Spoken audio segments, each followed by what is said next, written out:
Hey everybody, welcome to this episode of The Complete Advisor. So happy that you are joining us. We are going to dive into a very interesting topic, and one that's personal because I actually talk about this software a lot. We're going to talk software, and we're going to talk about a software that was created to help you be better at your job. And what I mean by that is what's different about the software, and then I'll introduce the guests, is so often we use software to get into the heads of our prospects, our clients, and we find out how they think about their investments. We find out how they think about maybe their retirement, accumulation, things like that.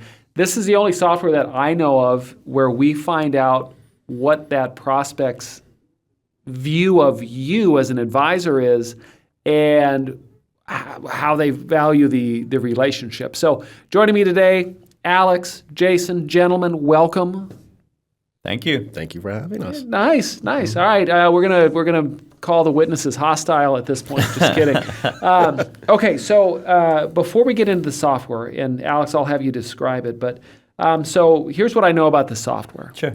So I'm going to preach to the choir because Alex, for those of you that don't know, Alex Murguia is the one of the co-creators of the software. We'll get your bona fides here in a second, and Jason, maybe even better, because you're the. I think so. You're the institution in this case. You're the user. You're an actual user Boots out on the there, ground, financial advisor. Okay, so RISA, retirement income style awareness, and what this software does. Here's how I describe it to people when they ask me about it. I will tell them that RISA it's in the vein of your investment profile questionnaire, your risk analysis, kind of in that area when you're working with a prospect. But then I always make the joke that my brother used to make, that a risk analysis, that questionnaire really is just a measure of how much pain your prospect is willing to take before they say ouch on their investments. But then I also tell people, here's where RISA gets different. RISA gets into the mind of your prospect, of your client, and it tells you a lot about how they view income, how they view their attitudes towards different income sources, different income possibilities, tools, and vehicles. But the other thing is that it tells you, the advisor, how much value they put on you, the relationship. And in this day and age, we have so many do-it-yourselfers. Which is great, because what RISA can do is it can tell me that, hey, Jason, you're a do-it-yourselfer.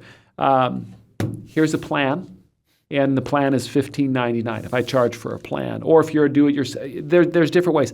Alex, how close was that? I think it encapsulates the RISA in many ways.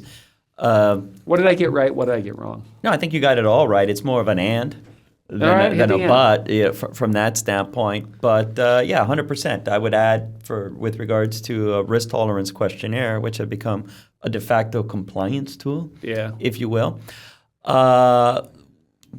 with suspect validity.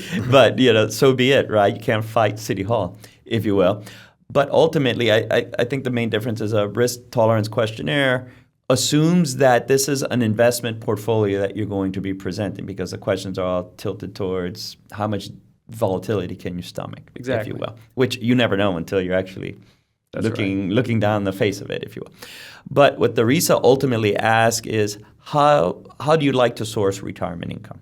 And there's a couple of factors that you can get around to doing that. And once you know how they want to source retirement income, then you can begin to identify a strategy being a risk mitigation strategy, an insurance strategy, or an investment strategy, as opposed to just assuming this person is going to take a risk questionnaire and I'm going to pigeonhole them into some sort of investment-centric portfolio.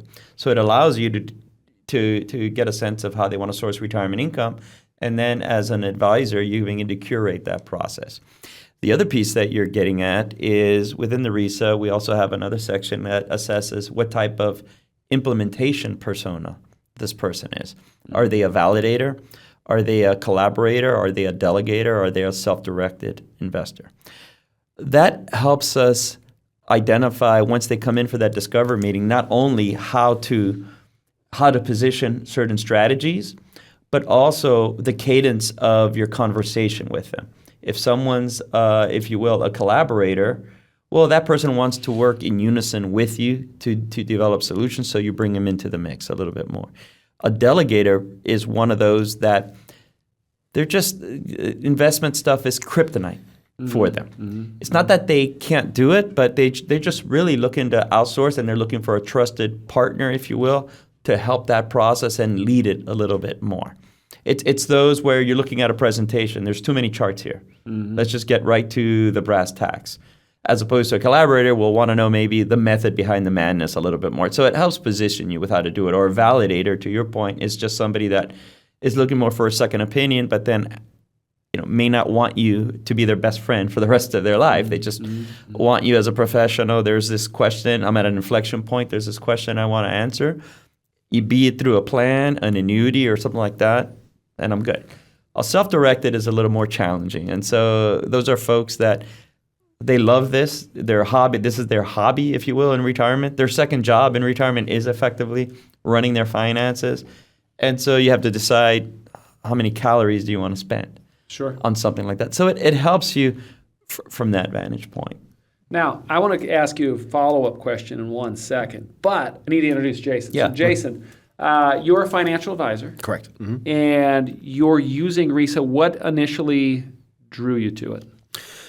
I think, what I know initially drew me to it was the fact that we got away from kind of the normal standard of what was used with clients in initial meetings and being introduced to them, like risk tolerance questionnaires that, have a lot of faults to them, and essentially lead you to just, what's the appropriate asset allocation, right? But let's deviate from that. Let's look at a bigger picture. Let's take a step back, get to know the client from a personal level, from their own interest, and in their own words. And that's what attracted me to the RISA and using it with my clients is going into that initial meeting with them, having that information at my disposal.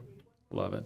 All right, so my follow-up question. Thank you, perfect segue. So my follow-up question over here then is, what problem were you and Wade looking to solve with this? Because there has been software out there. So you're looking at the universe, which also we should mention that you're not just a PhD.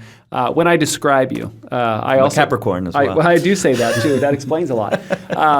I also tell a lot of folks that okay, so Alex, and fact check me here. I'm like, Alex, you got Wade, one-man think tank. You've got Alex, who has a PhD in psychology. And I always say, this is the joke I always make, and I'm not talking about psychology like, put your head, lay down on the couch and tell me why your mom didn't love you. I always say behavioral finance. That's more your angle. I may not have the correct degree there, right? Or close? No, well, it's clinical psychology, but I wasn't necessarily on the therapist track. I was on the researcher track. But tell me more about your mom and not loving you. My mom always. I was never held as a child. I was the fifth. How did that make you feel? It made me feel. But I also tell people though that not only PhD, but you're massively involved in McLean Asset Management. Yes. Principal, right? We were managing principal. Right now I function as the executive chair, if you will, of McLean Asset Management. And the problem we were trying to solve, Wade and myself, is effectively we would get it's laziness. Ultimately, how can we? Mother of all invention. Exactly. we were getting bombarded with questions from folks asking us, "Hey, could we do this? What should I do about this?" etc. And we came to the realization that we can't answer this in a manner that's satisfying for ourselves, and I know it wouldn't be satisfying for the client because who has time to write 5 pages for every email that you get about what somebody should be doing? And so the answer a lot of times we would say it depends. And so that it depends led us to think about what do providing advice for solutions that someone should go down the path, what would that depend on? And that's what got us into the RISA, trying to operationalize what the it depends is. And we realized after much research that there's a few factors that determine what it depends on, and once you identify them, then you're actually more equipped to identify strategies around that. Well, let me ask you this. So, and this question's for both of you, because if I'm listening to this, which you should be, because this is an awesome podcast, but if I'm listening to this, I might be thinking, okay, another software. Sure. So how does this differentiate? So from your perspective, from the academic side, and from your side where the rubber meets the road, how does this differentiate? Well, let's go Jason first. Sure. You were chomping at the bit too much. No, you're that's ready fine. to go. Well, I think it's one-of-a-kind type of software, though. I mean, that's what differentiates, is that there hasn't been something like this before. A lot of times we'll use software to help get us to, again, a specific end result. In this case, what we're using it for is to open up the door of conversation, not really close it, though. You know, like many of the softwares that we use do, right? Hey, here's the solution you should be going to, or here's the matter. No, it actually takes a different approach. It says, you may have considered things in the past, you know, based off your own biases or experiences, but there's a whole world of options out here that perhaps we should be evaluating. But should we? Right? And rather than go down the line of each single one to check it off if it's right or wrong, this type of software helps narrow that down immediately. So it actually broadens the conversation. It doesn't necessarily narrow it initially, but then ultimately it works you to a more concise type of conversation with a client. But it takes that step back first and says, let's look at the big picture. Then let's drill further down. I agree with Jason 100%, and I would say what separates this is that, to my knowledge, it's the first personality assessment tool geared specifically for retirement income planning. As someone transitions from accumulation to distribution, they need to figure out, with my accumulated capital, how do I now draw a retirement income paycheck? And that's dependent on certain factors, because ultimately, one of the assumptions that we have is that there's many ways to get your retirement income planning solutions correct. There's no the red team, the blue team, and the red team is better than the blue team, which I think our industry. We're not bringing politics into it. Hey, well, yeah, orange, yellow. But you know what I mean? It's one of those things that it's not binary. It's not binary. There's many ways to get it right, and I think the way to get it right for that client is dependent on their preferences for how they want to source retirement income. So, in my view, the RISA really operationalizes those preferences. It takes something that was implicit and makes it more explicit. And that then allows the advisor to have a conversation around actual concepts in which the client may not have been able to express clearly. And so when you come in for a discovery meeting, now the advisor is equipped to actually begin to drill down on why someone feels a certain way around certain strategies, if you will, and then, frankly, begin to curate solutions that align with those strategies. I think that's novel. Yeah. I haven't seen it. Let me say it like that. So I was at a big wirehouse, one of the big boys, and they had spent like $1 bazillion on this software, and it was awesome. I mean, it was a beautiful thing. Except what it would do is it was beautiful. It would do the whole everything. And they built, you know how one of the wirehouses was doing like know your number. Oh yeah. It was along those lines, except they did an even better job of having these bumpers, if you will. And as long as you were within this range, you're fine. Yeah. And then you adjust it accordingly. But one of the things it did not do is it did not, when it came to providing income, it was just like, we'll provide $4,000, but not like from where and from exactly. How. Okay, so dumb question one. Sure. So if I'm using RISA, am I only using it when I'm looking at? Let me back this up. When I'm looking at income, and we get to the sourcing of income, the curating. Sure. How far down the road can I look at doing that income? So if you came in, I gave you the RISA, but you're not interested in income for a while. Sure.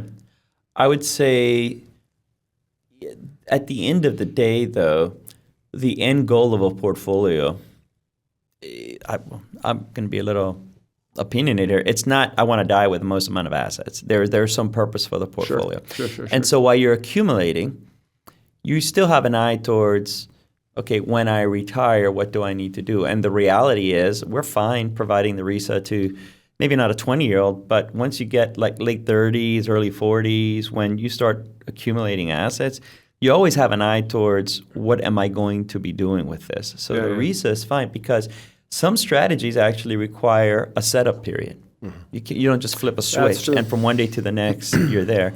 And so knowing even 15 years in advance, this is what I'm gearing towards when I retire, you can take solace in the fact that that's being worked on. As you alluded to McLean, we have many prospects that come to us with an advisor. Mm-hmm. And they say, and Jason, correct me if I'm wrong here, but they say to a large extent, my advisor is good at accumulation, but there's really, I don't see somewhere down the road, around corners, if you will, that there's going to be a plan put in place for distribution, and I'd like to know what I'm going to be walking into once that day happens. And so as a precursor even to retirement, it's actually quite nice to know that, okay, this is what I'm gearing towards. Ultimately, these are the goalposts that I'm going to be gearing towards. And so it's good to know that I'm beginning to plan towards that. So again, a 20-year-old, it's not that it doesn't work, it's just it's not going to have the same emotional valence. Gotcha. So you're going to use it in conjunction with something on the accumulation side? Most definitely we can. But the reality is, too, what the RISA will do is it'll identify, based on your preferences on these factors, these are the strategies that make the most sense. But then the advisor begins to do a plan around that. Yeah. And so taking the RISA before retirement is no different than doing a financial plan before retirement. Why would you need to do a financial plan in your 30s for retirement? Right? But you do it anyways, right? Because you just want to see how that road's going to look like. Yeah. And so I would say the RISA is an analog to something like that. All right, so Jason, we're going to switch over to you. How does the RISA help you better understand what's going on in the head of your client? Well, what it does is it provides a perspective that's directly from the client. So it's not you interpreting something that the client's saying to you, per se.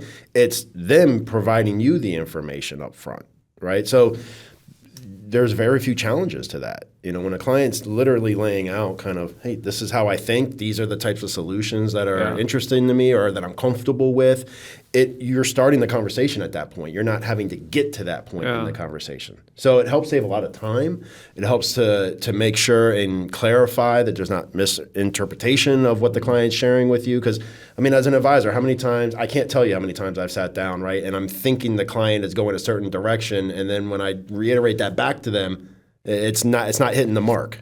So I tell people, tell me what you think of this, doctor.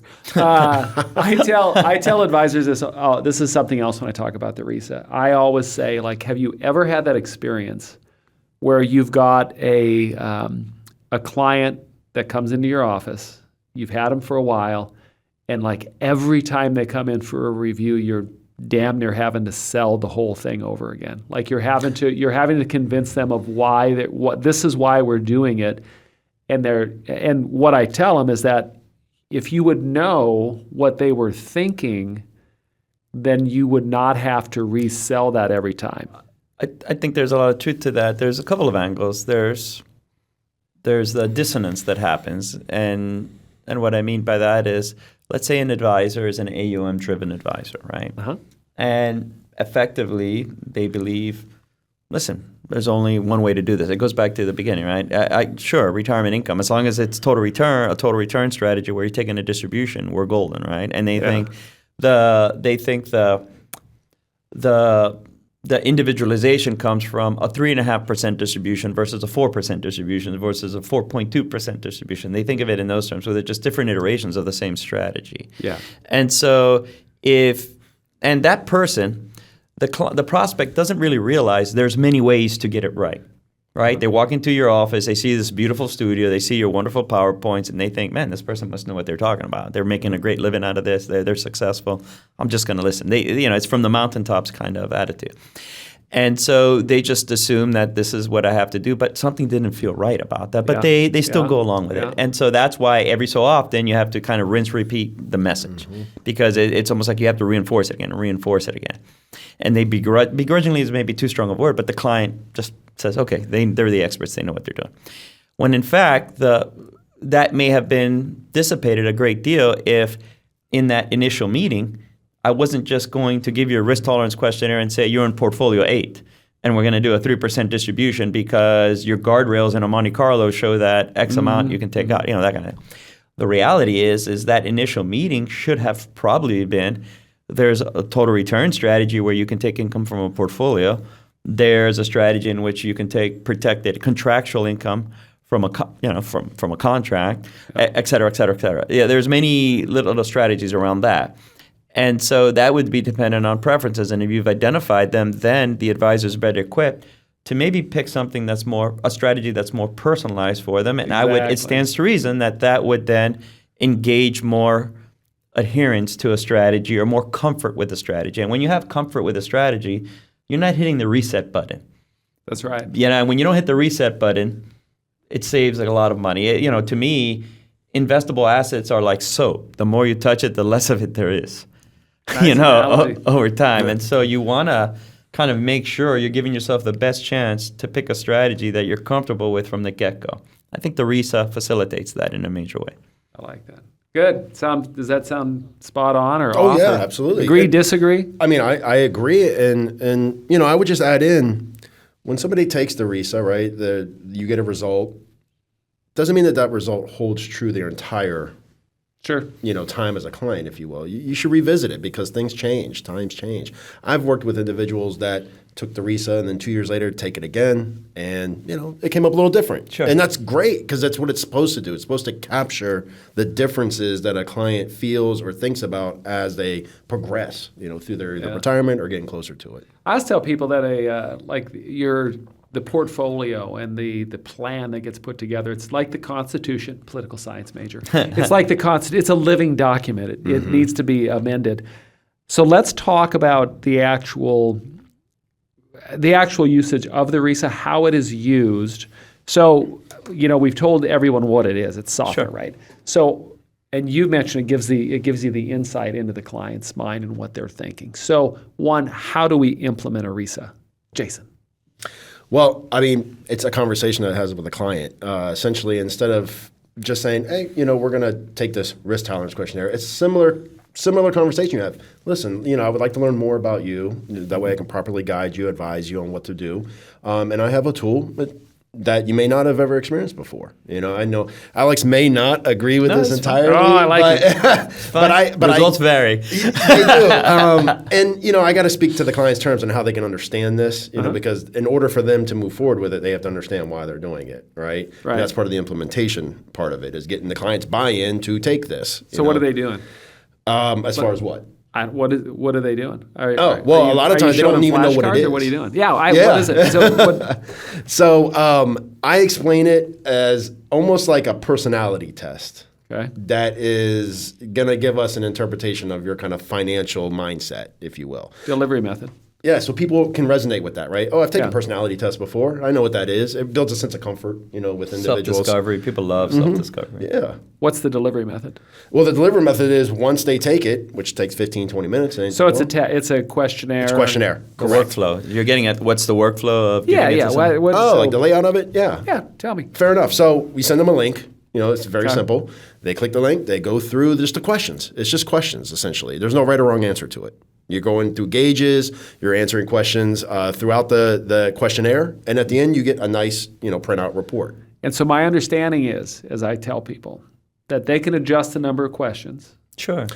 Now, is there a number as a psychologist? Is there a certain amount that I have to ask, or is that already baked in to where I ask enough questions, or enough questions get asked that I get an accurate view? Let me break it down a little bit more then. There's a couple of sections to this. There's two main factors that determine how you want to source retirement income.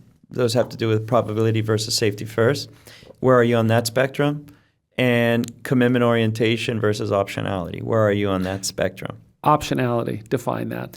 Optionality is I don't want to lock on it. I don't want to lock anything down. I like to keep my options open in case things get better or whatnot, right? Commitment oriented is, listen, if I can lock down this solution and it solves this problem for the rest of my life, people, it depends, right? People are split on that. There's not one right more than the other. Probability safety first is a little more intuitive in the sense of I'm willing to bet that this asset will increase in value over the long term, and so I can take a distribution from it because it will not be a depleting well. It's always going to have water, if you will, right?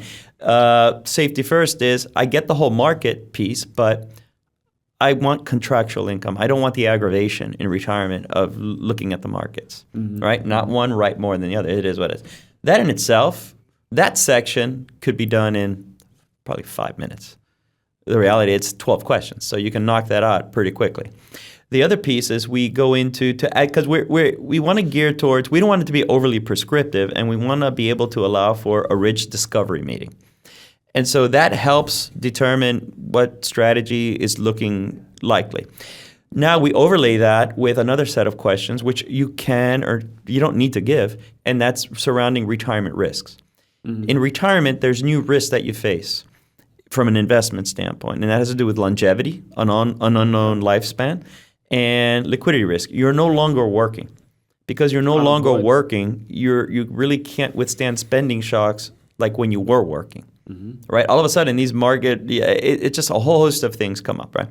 And so what I like personally is I like to ask those questions because then it helps sort of really drill down a little bit more the first two factors that I mentioned, and it really becomes this consultative back and forth. So that's, you add that's probably another 5 minutes. So now we're by 10 minutes. If you ask, then we have another section which is more for prospects, which is what type of implementation persona these folks are. And that is, we want to determine how cost effective they feel an advisor is. Obviously, I'm an advisor. I think I made the right career decisions. But that being the case, I don't even care to make that argument. I just want to know where they're coming from. Sure. Because if someone truly believes that we don't add value, then frankly, my job, I don't want to have to convince them. Because there's plenty of folks that I can speak to that want to have our services. And so, we want to determine, are these people collaborators? Are they delegators? Are they validators? Or are they self-directed? Self-directed people, I like to know this right off the bat because I want to know what I'm walking into in a discovery meeting, and I want to know how to convey the information, right? Absolutely. And so if you're a validator, those are folks that to some extent aren't going to want a long-lasting relationship. They have an inflection point issue that they want to solve. And so then it's a more transactional thing where it's, okay, a financial plan may get you there, an annuity may get you there, and away you go, right? And they'll always come back, but you don't need to sell them on the AUM, for a perpetual relationship because they may not want it. And, you want to at least give them that option, right? Delegators and collaborators, those are great prospects for long-term ongoing relationships. And the difference there is the cadence of information. A delegator is really outsourcing this to you. They just don't want to deal with it. They're not interested in it or whatnot. Similar to my taxes. I can do my taxes, but I don't. I'd rather just hand it off to a CPA. Sure. That kind of. A collaborator is somebody that wants to be more involved and is bringing you in as part of the team, if you will, and they want to get a sense of it, and they like it. And so that's a different type of presentation that you would give. And so that helps contextualize. Not only do I know what type of strategy will fit them and what risk in retirement they're most sensitive to, but I know the manner in which the information should be carried across to them. And that I find invaluable. Oh yeah, the level of depth that you can go into or need to go into to get the client engaged with you. It's amazing.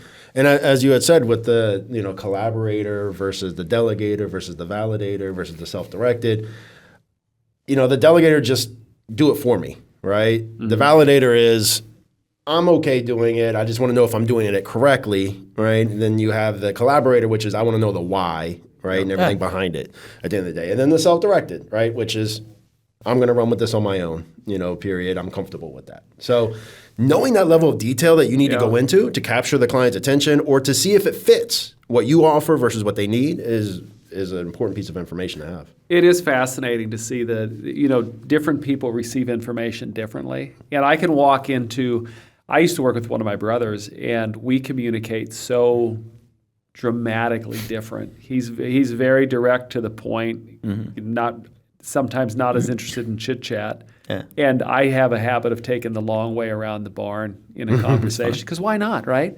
And I would try to we would get so frustrated with each other, and I would try to modify myself, but I just am me, So that was. Did you look at your brother and say, "Oh my God, we just became best friends"? No, we Step Brothers. Great movie reference. So you said something, Alex, that I think is interesting. Is I've tended to think, and I just learned something too. But I've tended to think that RISA was for prospects only. Sure. But you said, and he just disagreed with me. I love it. But you said you add that set of questions in to get that gauge of how they view you. I've always told people with RISA, no matter whatever camp they fell into of those 4, you have a reason to do business. You have a way to do 100%. business, especially if your security's registered. You have a way to do business with any one of those choices. You just need to know where you're at. We changed our business model. We were largely an AUM-driven firm. And with the RISA, we recognize we need a bigger boat in terms of what we're going to offer folks. Mm-hmm. And it's done wonders for us. So yeah, it absolutely amplifies the types of services you can provide. Now, going back to prospects and clients, I like to know the personas for prospects because it helps. For clients, they're already clients. So you kind of don't need to know that. And so from I disagree. I disagree. Well, I don't want to know if they're self-directed. How's this? If there's a client, I don't want to know if they're self-directed. Well, touche. I'd rather live in the dark. I'd rather live in ignorance at that point. Would this be, well, then you must be doing, if they're a do-it-yourselfer. They wouldn't have become clients ultimately. But I guess in one of the spots where I could see using it in my mind is there is a million times, you fact check me because your rubber meets the road here, you're eyeball to eyeball with clients. But how many times have you seen the situation where you can't maybe get the spouse to come in? I will say back in my practice day, there was a client that I will tell you, I would guarantee that when the husband passes, the wife's going to leave because she would look over and she'd be like, "Well, you were Jason's guy. I'm taking my business over to you were always his guy. I'm going over here." I got you. And so maybe if you get the spouse to do it, you get an idea of 100%. I'm going to let Jason expand on it, but you need to give both of them the RISA independently of each other. Not one hovering the other one, or say both of you do it. Mark right there. Yeah, mark that. I was pretending. Like get it? The person. I thought you were referring to this paper. No, mark it right there. Yeah, exactly. And so I think that does wonders to help you develop rapport with the spouse. But Jason, you want to maybe flesh that out a little bit? Absolutely. It's imperative to have both. Take it. I feel at least that way you're capturing both perspectives, and you're spot on. You usually have one person that's engaged and one person that's not. Yeah. And the person that's not will typically leave once the person engaged, that they pass away or whatever happens there. So to make sure that you're encompassing both, into the relationship, it's a great tool for that. One, it's one they've never seen. 2, they learn something about themselves, and 3, it engages them in the relationship. And I would at least minimally. I would think 4 as as an advisor where you have a unit, a husband and a wife or partners, whatever the dynamic is, there typically is, like you said, there's one person that tends to be the person you engage with a lot, and then you're trusting that person to convey that information on. And exactly. If my wife was sitting here right now and you were talking to us, I would get what you're saying. You'd have to depend upon me because some of that just bores the snot out of her. But she's going to pepper me with questions, and they're going to be great questions, and I'm going to be explaining them to the best of my ability, but I could totally be wrong.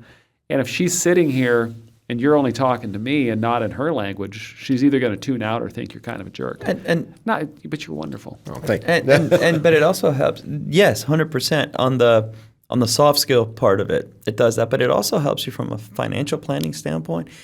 Develop strategies that address both of their concerns. Mm-hmm. And so then it does 2 things. When everyone's happy until the market drops, whatever or whatnot. And so if you come to a strategy that addresses both of their preferences, then the idea is Jason's no longer Tommy's guy, Jason's our guy. Exactly. Mm-hmm. And so that just changes the whole dynamic. You got a shot to keep that person.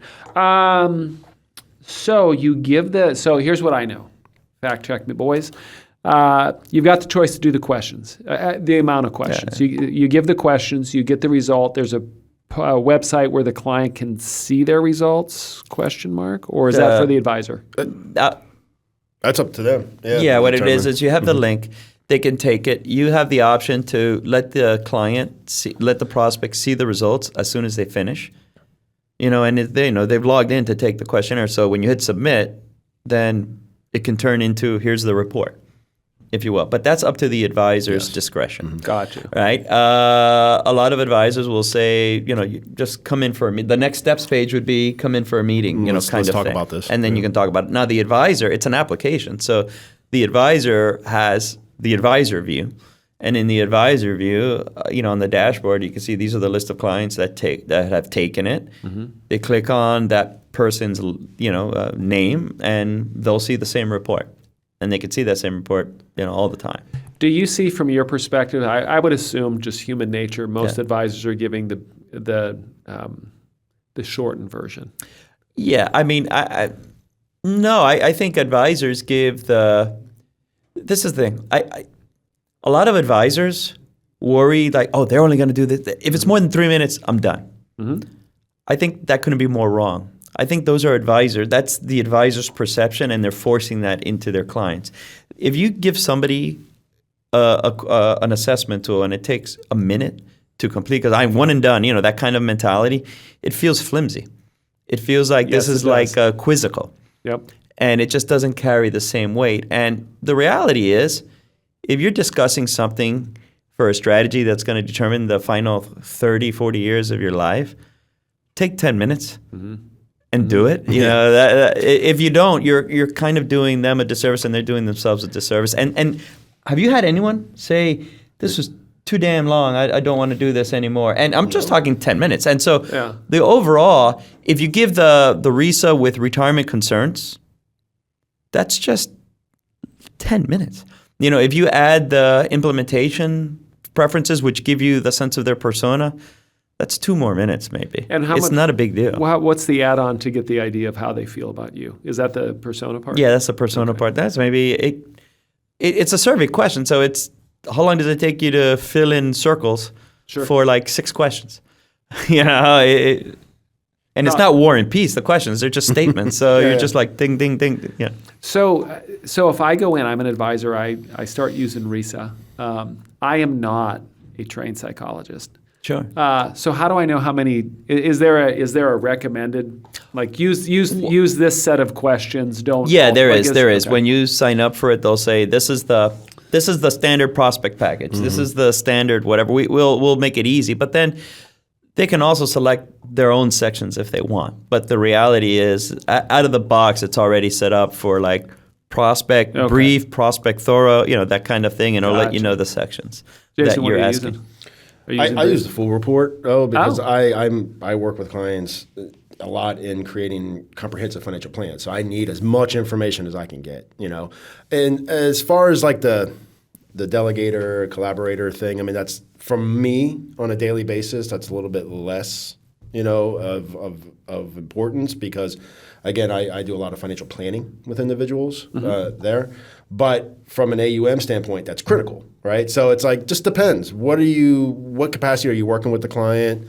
And the report can be catered towards that. Yeah. That's the beauty behind it, though, is that where you can pick and choose what you give out to any specific client. What's the capacity that I'm probably going to be working with? And there's effectively 3 sections. Yeah. So you can give 3 sections, you can give 2 sections, or you can give 1 section. That kind of. So it's fine. So who are you giving this to? Every prospect, everybody in the book. Everybody, yeah. I give it out to everybody. Some folks have already completed it when they're getting introduced to me, which they find us through this source, this tool.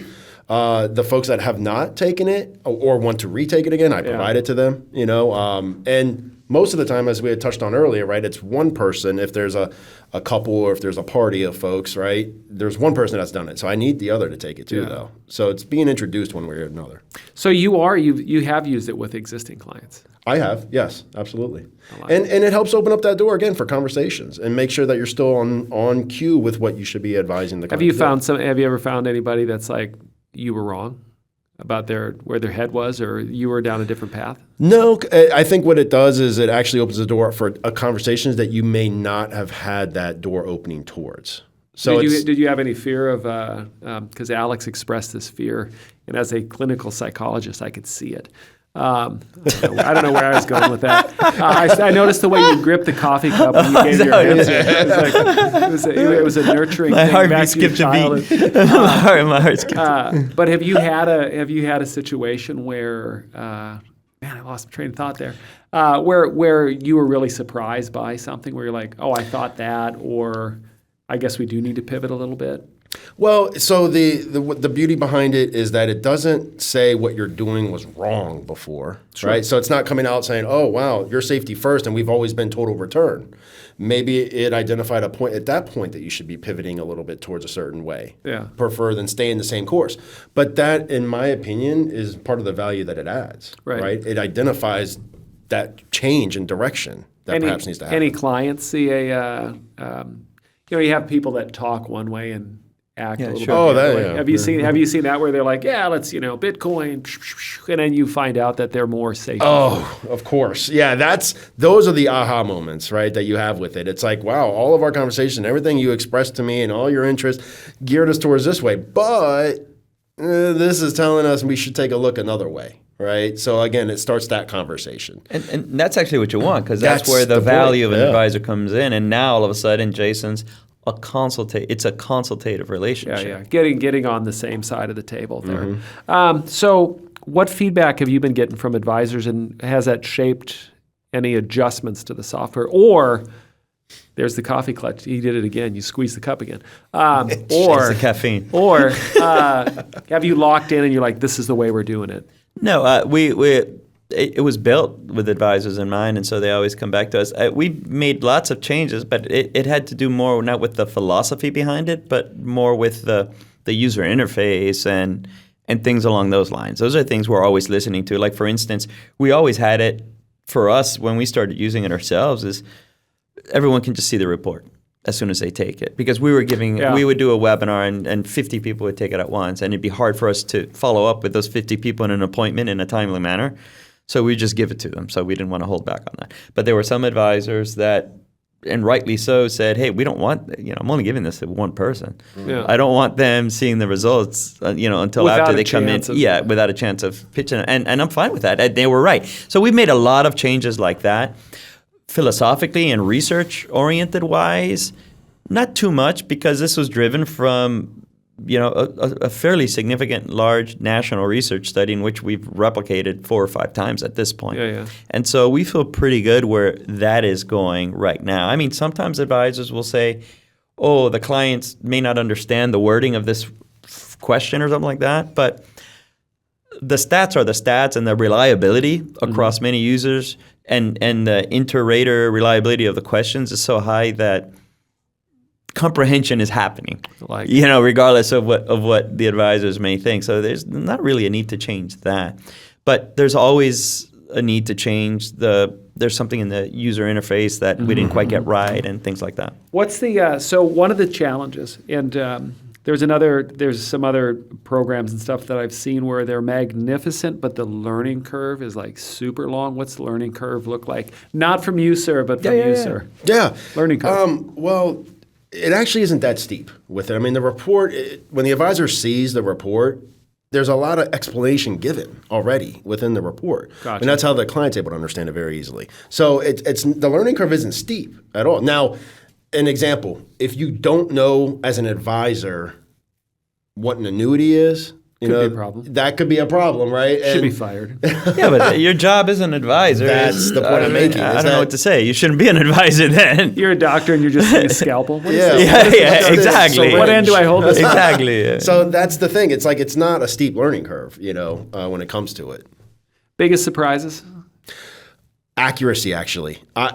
Honestly speaking, accuracy, how accurate the actual report is. Good, okay. Yeah, not how it works. How accurate it is, and also the openness of the client willing to discuss the points that are there, right? So I don't receive a lot of pushback from clients with it, with the results, nor taking it, for that matter. And also it comes out pretty spot on. And that's the clients reflecting back on taking it. Wow, this captured it accurately. So no one's calling BS on a result? No, that rarely happens where somebody says, hey, I don't agree with that at all. It actually they take it with this openness of, hey, let's talk about this then. In any normal distribution, you're going to have your fair share of contrarians where people want to, not me. It's their nature kind of thing. But again, the stats on the studies speak for themselves. So the stats, and I'll just, if I understand this right, you all have done, you guys had gone, you in the testing and the results, you've gone back through and interviewed people to see how accurate the results are, or how do you do that? There's a couple of ways to do this. The first pass of this is we put a lot of questions out to our community, and we just ask them to rank the questions. Your neighbors or? No, the retirement researcher community where maybe they're my neighbors, I don't know. But, just rank the questions, let us know what you think, and even rewrite them when you think they're poorly written, And so they did that, and so we were equipped where this was a grassroots thing from the bottom up. And so once you take those questions, then you give folks, here's a RISA. The RISA, let's say the main two factors landed on 12 questions, but at any given point in time when we were chiseling it out, let's say we had 200 questions, right? Which is tough to do because you're like, how many times can you say the same thing differently? Yeah. And so there you identify, these are the questions that are clustering, and they're clustering in the way that we thought theoretically they would cluster based on these factors. And so that's a good thing, right? And so there's that. So statistically, it checks the boxes in a major way, both for reliability. Reliability is when you get on a weight scale and you weigh, 200 pounds, you want to make sure when you get back on it 5 seconds later, it says 200 pounds. Exactly. That's reliability. Validity is you actually weigh 200 pounds, right? Because it could be wrong saying 110 pounds. Yeah, getting the wrong answer repeatedly. Yeah. And so you want to make sure with any tool, psychometric tool, that you're getting both reliability and validity. So I'll spare the listeners. Bottom line is it checks that off really nicely. Now, what we did also do is we gave everyone like a survey monkey after they'd taken it. Hey, what did you think? Just, did it hit? Yes or no? And we did a net promoter score, that kind of stuff. And ultimately, the net promoter score, I haven't looked in a while, but when I was, deep in it, I would say it was in the upper 40s, low 50s, something like that, which is pretty good. That is good. Then we do from 1 to 5, how accurate was this? And I don't know the exact score, but let's say higher than 4.5, less than 4.8, like in that range. So that's just asking them after they've taken it, how did we do? And so we're pretty happy with that. And there's always going to be somebody that says, oh, this is not me. I'm a many-layered human being, that kind of thing. Sure. And, okay, fine. But I'm not bound by your taste. Yeah, but for the most part, I feel, exactly. It doesn't define me. For the most part, I think we can name that tune in 2 or 3 beats pretty well. Now, let me ask you this. This will be a hard one for you because you might be too far down the path. Yeah, possibly. But what were some of as you were putting this together? Sure. As you guys were developing the software, as you're looking, as you're doing the questions and such, any big surprises or things that you're like, where you had like a really moment? Yeah, absolutely. We didn't mention this earlier, but Wade Pfau and myself are the co-creators, and Wade Pfau is like the granddaddy of retirement income planning. And so we were thinking about what factors there would be, and we started with, I want to say 6 factors, thinking, okay. And we did that by reviewing the literature and finding out themes. What were some consistent themes? And so in our gut, we had a feeling probability and safety first was a main factor. Optionality, commitment orientation, we just thought, let's put it in there, see what it, this is a theme, let's just see. There were a couple of other factors, like, are you more interested in accumulation versus distribution? Are you more interested in different types of liquidity? Like, I want to be able to always have access to my cash, or I want to be able to earmark certain emergency funds. There were things like that. Or I want to front load my spending in retirement versus back loading my spending in retirement. The people that would front load their spending in retirement would be like, hey, you can't take it with you, so I want to enjoy while I can. The people that want to back load are like, I'm so worried about running out of money that I can't enjoy it if I spend it now. So I want, we actually thought those factors were going to be more salient than optionality and commitment orientation. And no, I think what you find is probability safety first and optionality and commitment orientation as a group complement each other so well, much more than any other combination. I didn't see that coming. For what it's worth, that's the nerd answer I didn't see that, but the numbers are the numbers. I don't know if you want to tell Wade this. Go ahead. But for those of you that are listening to the podcast or watching it, one of the things that we do, a tradition, is that we have guests sign the other side of that door over there. But we've had so many guests now that we've expanded onto the wall. Sure. I have actually had people, when they saw Wade's signature, take a picture with Wade's signature. So you can tell them that or not. Your call. But yes, the people they're pointing to it like Wade foul. I'm not going to tell them that. They're going to bother me.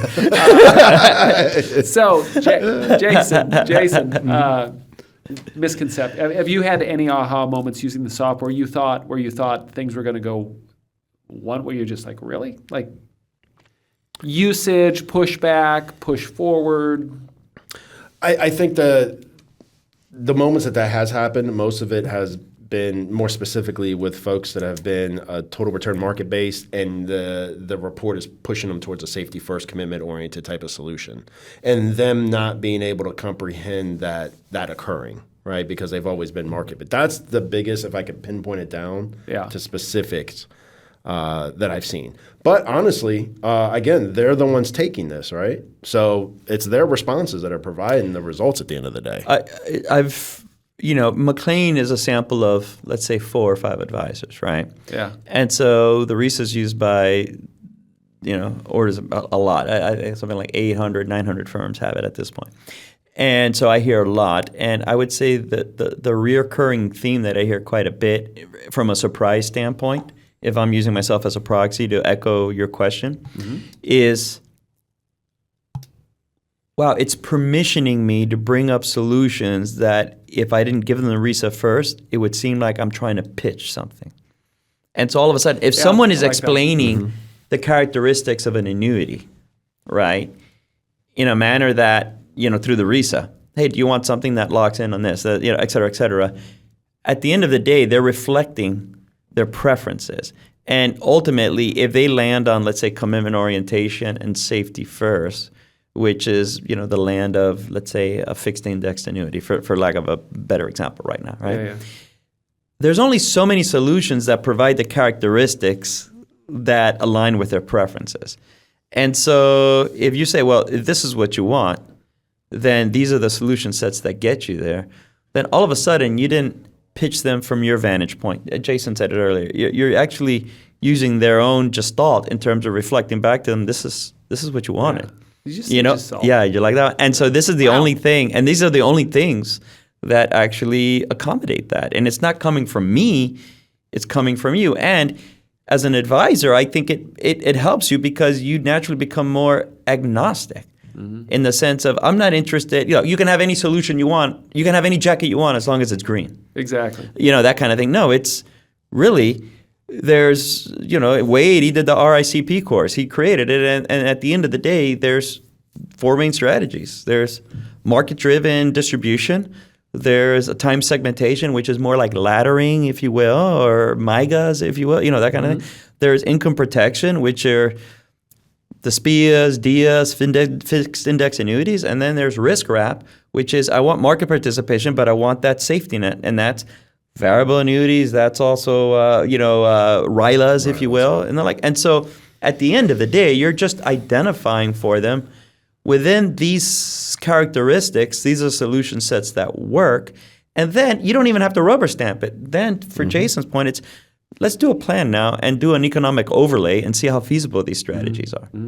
You follow? And that changes the whole dynamic. And that's the biggest aha moment that advisors have told us, that I'm no longer pitching them anything. I'm actually just reflecting back to them the characteristics of a solution that they want. And my job as an advisor is to curate the solutions that actually fit that. Is there any client or prospect that the RISA is not a fit for? Or does it tell us that, and does it give us an answer?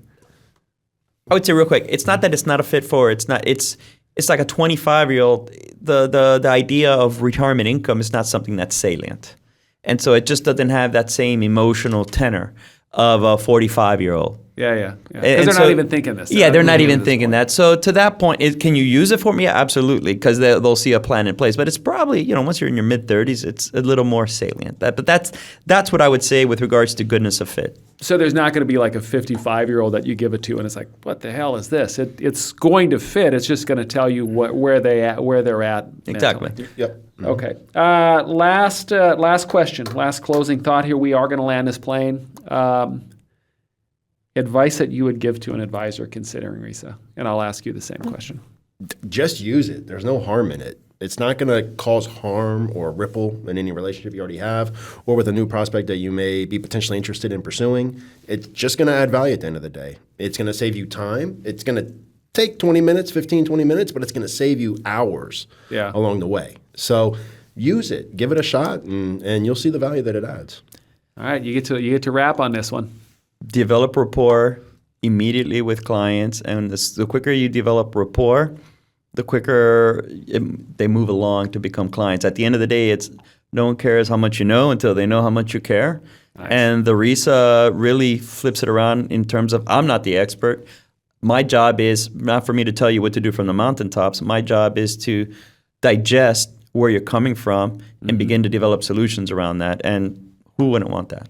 Exactly. I love it. All right. Gentlemen, thank you so much for being on the podcast. Very much appreciate it. For everybody else, if you get a chance, don't forget to squeeze that like button. Follow. A lot of people forget that on Apple, it's you follow, you don't subscribe, right? My wife was looking, she's like, will you subscribe? And she's like, I would, but I can't. There's no subscribe button. I'm like, what are you talking about? And then I actually looked. So if you get a chance, if you like, subscribe, follow the show, what ends up happening, boom, anytime we drop a new episode, you get notified. And then also, if there's any topic that you'd like the show to dive into, we can track down an advisor who's doing that, an expert who's doing that. We can have that conversation. I always like to think of the show as advisor locker room talk. Sure. The same talk that you would have around the bar at a conference, that's what we do here. Also, if you have any criticism, constructive or otherwise, I like to read both. Drop it in there, and we'll go from there. So thanks for joining us. We'll see you next time. Thank you for having us, Dennis. Thank you.